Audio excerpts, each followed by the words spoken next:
I look forward to this speech every year because it's my chance to step back from the day-to-day and reflect on the current state of the NHS with a longer-term view.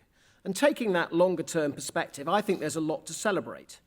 As a nation, we remain deeply committed to the principle of a universal NHS free at the point of use, with care provided on the basis of clinical need, not ability to pay.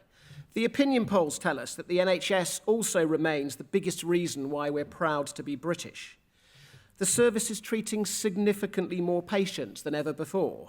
13% more cancer patients being seen each year, 6% more diagnostic tests and ambulance incidents attended, 5% more patients benefiting from NHS talking therapies and A&E department admissions. And as the first in our new series of Providers Deliver reports will show tomorrow, judged by independent CQC ratings, trusts have not just maintained, they've actually improved the quality of services they provide. The majority of trusts are now rated as providing good or outstanding care, and we now have 27 outstanding trusts. Given the challenging context, that's a pretty amazing achievement. And providers have, over the last decade, also realised record levels of efficiency savings. So last year, for example, trusts realised implied productivity improvements of 2.3%, and the NHS is rightly rated as one of the most efficient health services in the world. But there is an uncomfortable truth. Despite the front line working harder than ever before, despite the NHS treating many more patients year on year, despite the NHS becoming more efficient, the service is currently unable to keep up with the increase in demand for NHS care. It's not just that demand is growing, we've also not been growing NHS capacity fast enough to keep up with that demand. So if NHS spending over the last 9 years had grown at its usual post-war rate, we'd now have £25 billion worth more extra capacity in the NHS. Instead, over the last 9 years, we've had the longest and deepest financial squeeze in NHS history. And as a result, growth in NHS capacity has lagged a long way behind growth in NHS demand. It's like the NHS is in a race with Sir Mo Farah, and even though the NHS is running at full stretch, it just can't keep up because he keeps going faster and faster, and the distance between keeps getting bigger and bigger. And as a result of this demand-capacity mismatch, NHS frontline performance against many of the traditional performance metrics is now the worst it's been for quite a long time. Despite seeing over 900,000 more patients a year in A&E, only 86% of those patients are now being treated within 4 hours compared to the 95% standard. And we've had several failed attempts to deliver over-optimistic A&E performance recovery trajectories, and there is legitimately real concern about the coming winter. It's a similar story in elective surgery and cancer. 400,000 more completed elective pathways over the last 12 months compared to the previous year, but only 86% of patients being seen within 18 weeks compared to the 92% standard.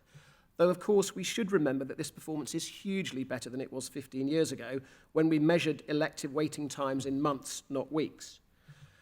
275,000 more cancer patients seen a year, but the 85% 62-day treatment standard missed every month since 2016. We've traditionally focused in the NHS on acute hospital access targets. Rightly, that is now changing, and not before time. But the pressure on our mental health community and ambulance services and the gap between NHS demand and NHS capacity in those services is just as great. Ambulance services dealing with 4% more calls and attending 10% more Category 1 incidents each year, but still, on the latest figures, missing the 2 key response time targets. 18% more mental health out-of-area placements than a year ago, and despite all the extra investment and activity, still only able to treat 30% of children and young people with mental health needs. 59% of community trust leaders saying their trust can't meet the demand for adult community services. The NHS is clearly running harder and faster than ever before, but without the extra capacity to meet the extra demand, the NHS is not keeping up. Now, as we all know, this is not a source of pride for anyone who works in the NHS. The rocket fuel that powers the service is the commitment of NHS staff to go the extra mile to deliver outstanding care. And this is also an uncomfortable conversation. It's uncomfortable for a government that wants to demonstrate it's a successful steward of the NHS. It's uncomfortable for senior national NHS leaders who will want to demonstrate they're leading the NHS effectively. And it's uncomfortable for NHS frontline leaders because your mission is to provide great care for every single one of your patients. But if the NHS is to meet the challenges it faces, I think we do now need an open and honest conversation about where we really are, so we can be clear about what we do next. The other big document we're launching at this conference is the latest in our regular series on the state of the provider sector. A standout figure is that 91% of the frontline leaders surveyed didn't think that as a nation we're having the debate about the future of the NHS that we need.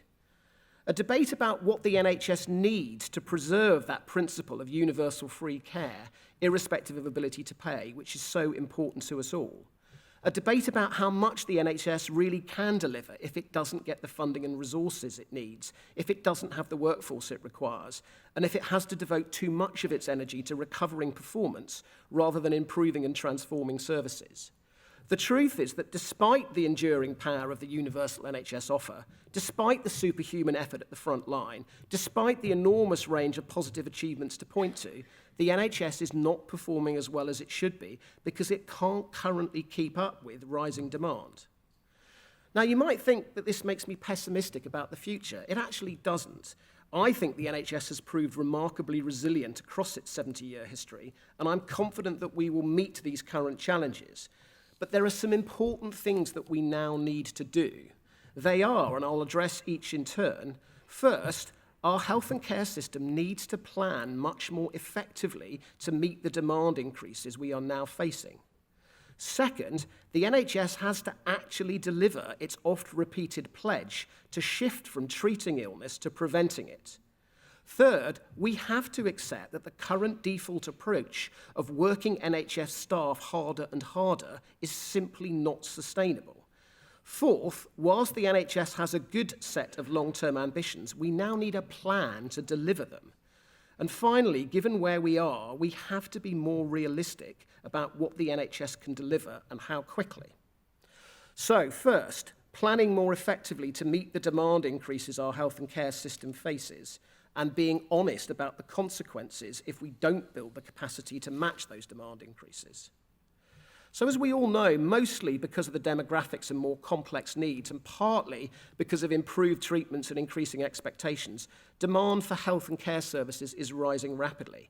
That's a good thing. It's not a bad thing, as it means more people are living longer. It's also not unusual. Most advanced nations are facing a similar challenge. But we can only meet that challenge if we properly plan for it, by creating realistic future demand projections, by making those projections a centerpiece of effective long-term strategic planning, by having the right capacity in place to cope with that rising demand as it arises with increasing intensity, and by recognizing that creating extra capacity takes time, focus, and money, and by being honest about what our health and care system can actually deliver if we don't create that extra capacity. It doesn't mean trying to create a perfect 10-year Soviet tractor plan, but it does mean making the best and most realistic guess we can on how demand will develop over a 10 to 20-year period and what capacity is needed to meet it. And when I say realistic, we need to recognize that the better the NHS is at providing treatment, the more demand it will generate. So as a great example, as the NHS has improved its mental health services, completely understandably, more demand has been uncovered.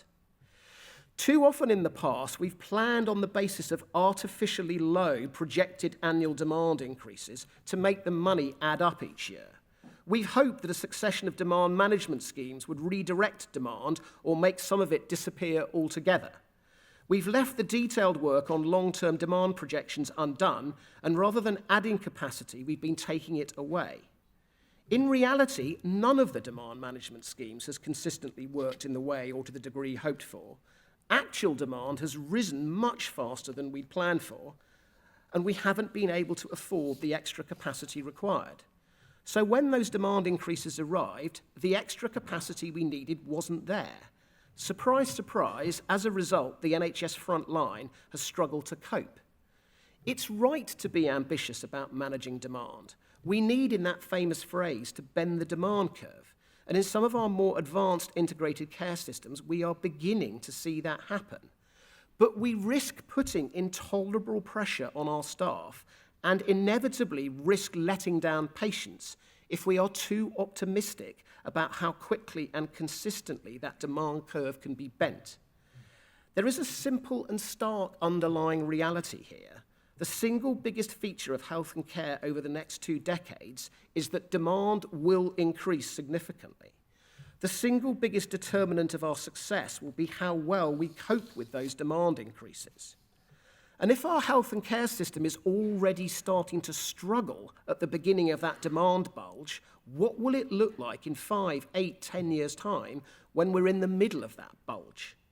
We have to get better quickly at planning for this, like the Germans and the Japanese have done. We have to expand capacity to meet that demand or accept the consequences if we don't. Now, I've deliberately framed this as a challenge for our health and social care system. It's, to be honest, difficult to find new, more powerful words about the urgent, the pressing, the overwhelming need to find a sustainable solution to our current social care crisis. It's all been said so many times before. We've said it, local government has said it, our colleagues at the NHS Confederation, with our full support, are running an excellent campaign saying it. This summer, a cross-party committee of peers led by Michael Forsyth and including Norman Lamont, both well-known fiscal hawks, said it. Even the Daily Mail has now joined in, saying it in a powerful, ongoing front-page newspaper campaign. We just need our politicians to get on and deliver a sustainable solution to the national scandal that is our current social care crisis. Because meeting the increasing demand we face requires not just a sustainable NHS, it also requires a sustainable social care system too.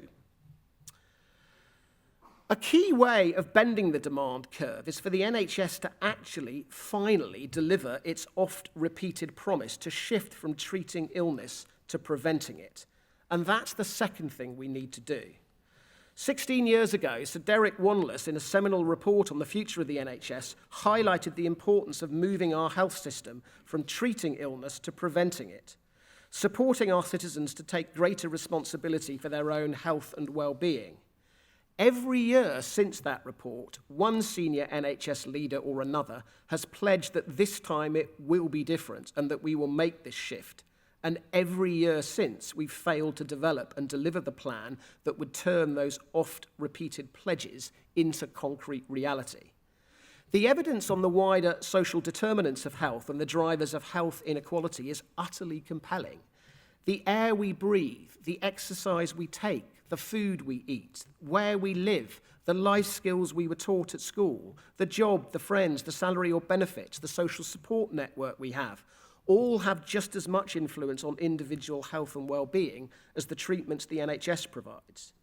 Perhaps the greatest contribution that SDPs and ICSs can bring to health and well-being is their ability to connect the NHS to our local government partners, local charities and voluntary organisations who have such a key role in education, leisure, housing, transport and wider social support. But the NHS has to make the most of that connection. It's very striking how in places like here in Manchester, taking a whole view of place, taking a broad view of health and well-being really is starting to make a difference. But there's also a central role for government here. The single biggest step to improve our national health over the last 20 years was, I think, the ban on smoking in public places. The obvious next steps on that journey are sugar and salt in food and clean air. There seems to be a battle for the government's soul on these issues at the moment. It's great to have a Prime Minister who's made the NHS his top domestic priority. It was great to hear his conference speech just next door last week, where he committed to the universal principle at the heart of the NHS. It's great to see progress on the NHS's pensions and capital crises, though on capital we do need a more strategic approach and one that properly embraces community and mental health services. But I suspect that the biggest single thing the Prime Minister could do to ensure the long-term future of the NHS is to provide effective personal leadership on salt and sugar in food and clean air. Sheltering behind flowery rhetoric around nanny statism doesn't cut the mustard. The secondary care sector also needs to play its role too. As you know, trusts spend 80 billion of the NHS's annual £140 billion budget, employ 800,000 of its 1.2 million staff, interact with 1 million patients every 36 hours. You have a very strong influence on how local system strategies will develop in future, and you're therefore in a unique position to turn a commitment to prioritise prevention into a concrete reality. And if we take a broad definition, trusts in their day-to-day work also have a key role in preventing illness by treating patients effectively and in a timely way. If we can only treat 30% of young people needing access to children and adolescent mental health services, we just risk creating a whole host of preventable problems later in life. And if waiting lists lengthen, we risk conditions deteriorating with more patients in greater pain needing greater levels of support. So if the NHS is to make prevention a reality, we can only do so if the leaders in this hall play their part, making every patient contact count, helping their local system develop the right strategy, and ensuring it gets delivered. The third issue is to recognise that the current default NHS approach of trying to meet increasing demand by asking our staff to work harder and harder is now clearly unsustainable. As demand has risen and NHS capacity has stayed static or actually shrunk, we've asked staff to rise to the challenge and fill the gap. Stay on late beyond the end of the shift to make the last few calls as a community nurse. Work extra shifts on the mental health ward or on the ambulance fleet to make up for workforce gaps. Care for a larger group of patients on the hospital ward. Skip or shorten a break because someone's off sick. Help look after an inexperienced agency staff member as well as doing the usual tasks. NHS staff have responded magnificently, as they always do. They've gone more than the extra mile. But wherever you look, the evidence shows that NHS staff can't keep giving as much extra as we are now consistently asking of them. They're growing tired in increasing numbers. They're burning out in increasing numbers. And they're reducing their hours or leaving the NHS altogether in increasing numbers. Take the nurse I met recently, who was almost in tears as she told me that despite her continuing strong sense of vocation, she couldn't carry on any longer, as she was constantly waking up in the middle of the night, worrying whether she had enough time to do the right thing for her patients. Take last week's Nursing Standards Survey. It showed that 52% of nurses go through a shift at least once or twice a week without drinking any water or having the chance to hydrate, and that 76% of nurses regularly go through a complete shift without a break. This cannot be right. The NHS can't keep trying to meet increasing demand by asking its staff for superhuman effort day in, day out, week in, week out, month in, month out. So what do we do? The current workforce crisis has been created by a combination of different factors, and it will require different solutions across a range of different issues. In my view, there are no quick fixes or silver bullets here. An important part of the answer is being provided in the people plan. Now, I know that some found the interim people plan slightly underwhelming. I think they're missing the strategic point. For too long, the NHS workforce debate has just been about numbers and money. Of course they're important, but they are not and never have been the whole story.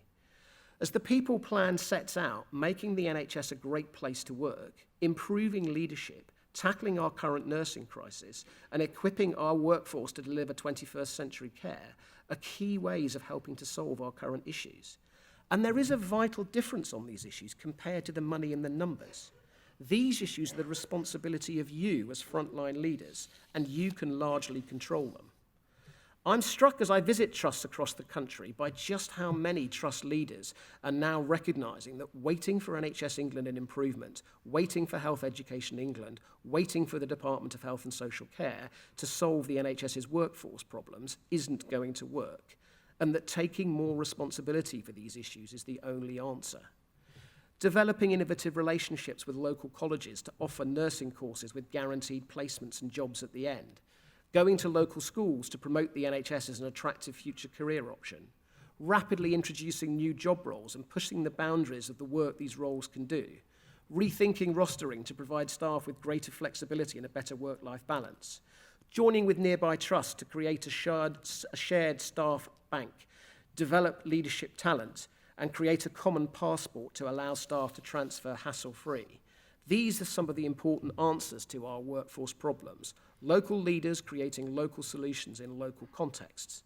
And that's why another key element of the People Plan is to equip, enable, and support local leaders to take that greater responsibility for these issues, recognizing that if they do, money and resource currently held at national level has to follow and be devolved. Of course, the People Plan does set out some key areas where the government and their arm's-length bodies need to play their part as well. Rapidly solving current pensions problems, not just for senior doctors and nurses, but for managers and junior staff too.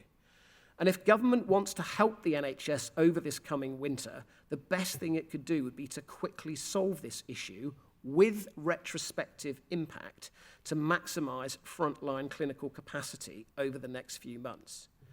We also need government to ensure that our new immigration system recognises the skills and importance of all NHS and social care staff, not just those who are paid above a certain threshold.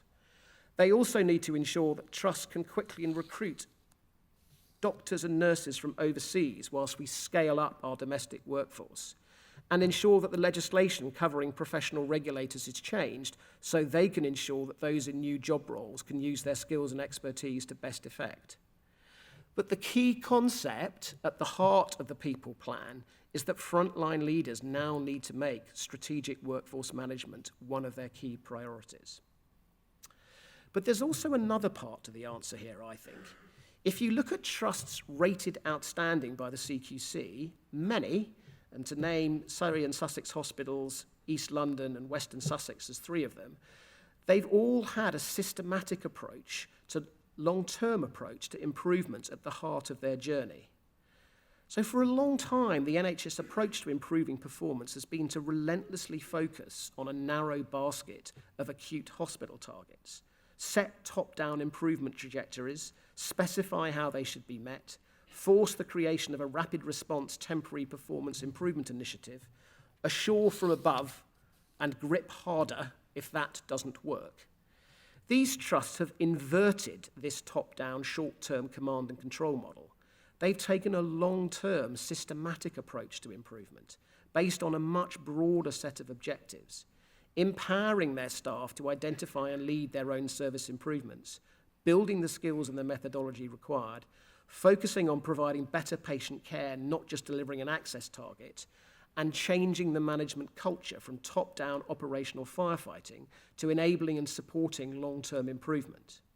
We know this is difficult, but done well, it really works. That's why we're delighted to be working with the Health Foundation to develop a programme to support trust boards to lead the adoption of a trust-wide approach to improvement. We all need to help Prerna Issar and Hugh McCoffey, the new Chief People and Improvement Officers at NHS England and Improvement, and Amanda Pritchard, the new Chief Operating Officer, to knit these people and improvement agendas together into a single coherent whole. Identify what's needed from a national level framework, set out clearly what support is needed at local level, and then start to purposefully address the workforce and performance challenges the NHS currently faces. I think it can be done, but we mustn't underestimate the scale of what's needed and the time that it will take. The NHS's fourth task is that having developed a set of 10-year NHS outcomes, we now need a concrete plan to deliver them. I want to publicly acknowledge the way that Simon Stevens involved frontline leaders and organisations like ours in the creation of the long-term NHS plan. That was an important and welcome step towards the collaboration and co-creation we have been seeking. The result is a compelling and ambitious set of long-term objectives. We now all need to work together, NHS England and Improvement, local systems and individual CCGs and trusts, to create a clear, concrete, comprehensive plan to actually deliver those ambitions. Working together, we need to bring clarity on what really are the key priorities and what needs to be delivered when. clarity on exactly what's meant by the new commitments on reform of outpatients, digital, and a new integrated community and primary care pathway for older people, clarity on how the new financial architecture and the new capital regime really will operate, and where the NHS is going on the access standards that have hitherto sat at the heart of the way the service has been managed. Clarity on how the delivery commitments will align with the workforce and financial constraints the NHS faces. And underpinning all of this, clarity on the NHS operating model, how the NHS will now work to deliver these ambitions, how performance will be measured, how our new 4-tier NHS, nations, empowered regions, local systems, and individual providers and CCGs will work, and how accountability, finances, and performance will be managed across those 4 tiers. That's a huge amount for us all to do together over the next 6 months to be ready to start delivering the long-term plan from the 1st of April 2020. I welcome how Simon and his team are trying to change the way the NHS plans. In the past, NHS planning has been in danger of resembling Alice in Wonderland. NHS England and Improvement have asked Trust to complete templates showing how the front line is going to deliver the impossible. Eliminate a persistent deficit at breakneck speed. Return to constitutional standards in a year or 2. The front line, wanting to keep the regulators off their backs, have given an answer that, in their heart of hearts, they knew couldn't be delivered. The result has been a work of fiction and a corrosive upside-down world that helped no one. I think we made some good, sensible steps at the start of this financial year. A realistic financial task at last, a realistic efficiency requirement at last, a realistic recognition of what really could be delivered at last. We now need to maintain the momentum away from Wonderland.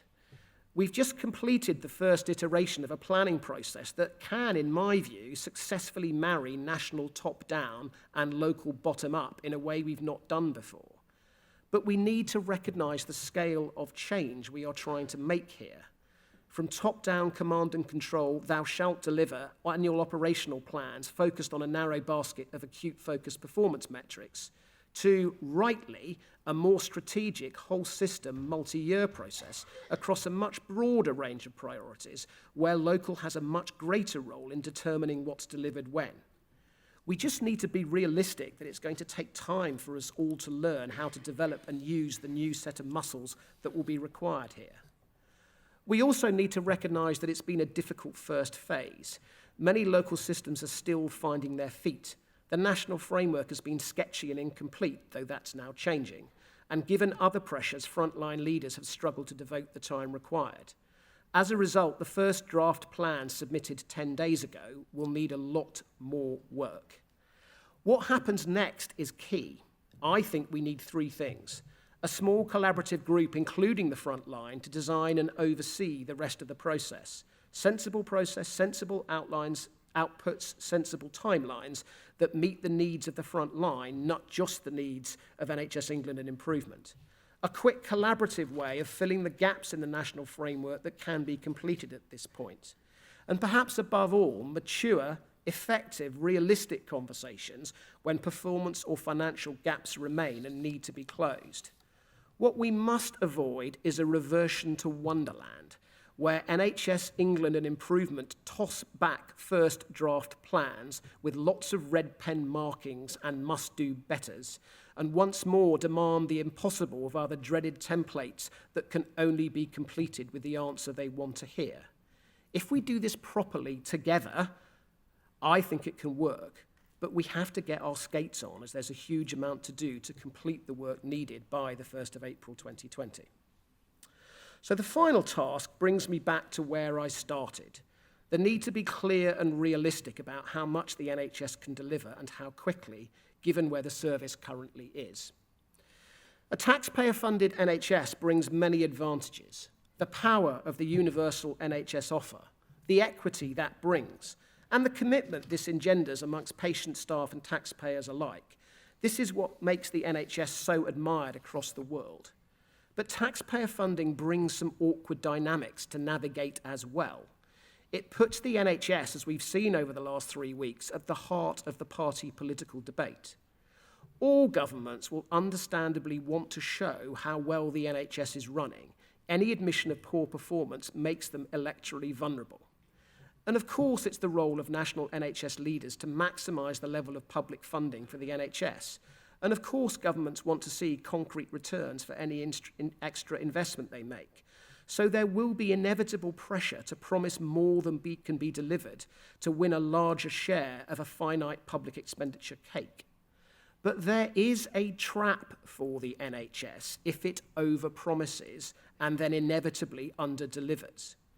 If we pretend that the NHS can deliver every single commitment in the long-term plan in double-quick time on a 5-year revenue settlement that barely keeps pace with growing demand, if we pretend that we can transform the NHS at a pace no other health system has ever been able to achieve, if we pretend that recovering performance standards, returning to financial surplus, and solving our workforce challenges are easier than they really are, we risk creating unreasonable expectations that will inexorably turn into unreasonable pressure on frontline leaders and staff.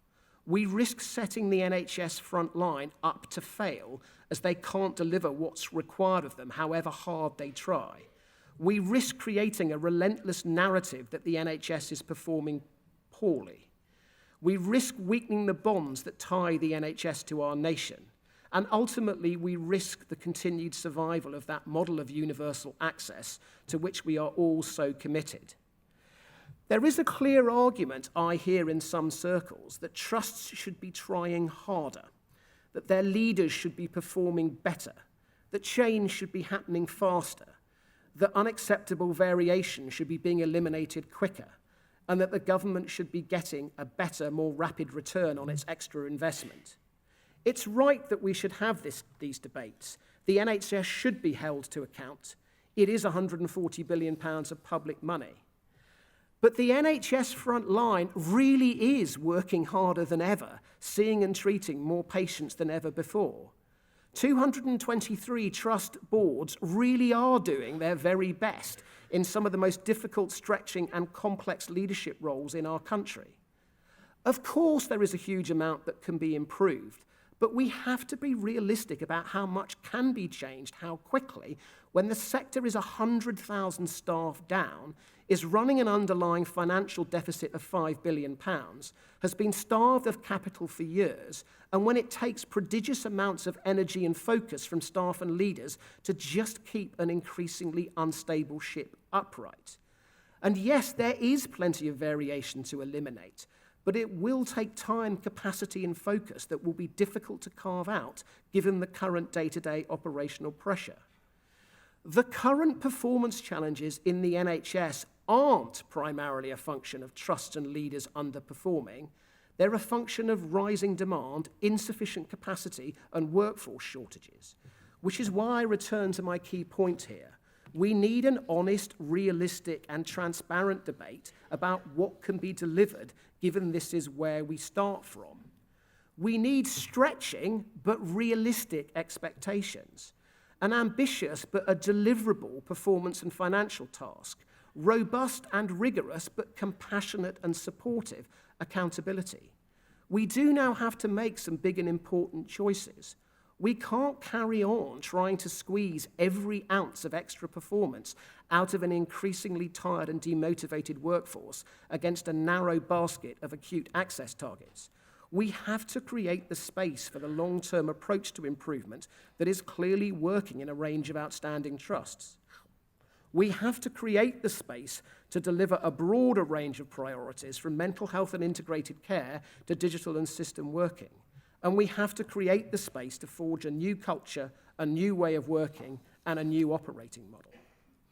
So to summarise my 5 tasks, if the NHS is to successfully meet the challenges it faces, we need to plan more effectively to meet rising demand, increasing capacity to meet that demand, or accepting the performance consequences if we don't. We need to actually deliver the shift to preventing illness, not just treating it. We need to recognise that we can't carry on trying to meet rising demand by just asking our staff to work harder and harder. We need a clear plan to deliver the exciting ambitions we've now set out. and we need to be more realistic about how much can be delivered, how quickly. Let me wind up with some reflections on NHS providers. I hope you feel that we continue to work hard on your behalf.